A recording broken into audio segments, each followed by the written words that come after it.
这台配备先进救护器材的新机号，将成为患者到病院进行急救的一大助力。该救护车就是深经台南南科超过40吨的港尾营造甲新月第三开发，被联下县政府单市上局的市长吴永泰嘛亲自出席见证，并颁发感谢状，表扬在地企业的善行。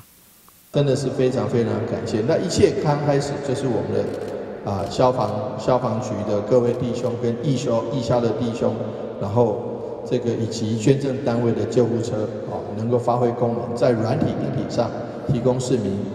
这个生命的最佳保障。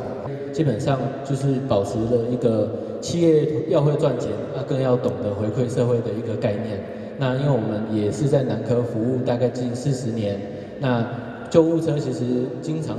非常经常使用的一个器具，那我们是希望说能够尽我们的绵薄之力，然后对这个社会给我们的一个照顾跟栽培，能够予以回馈跟奉献。政府资源有限，但民间力量无限。这摆企业的回馈所联下关键的救护车，车内拢依照第一线当地的需求设立，就伫南科、新市、善华等消防第4大队的区域来带兵。台南新闻军集采访报道。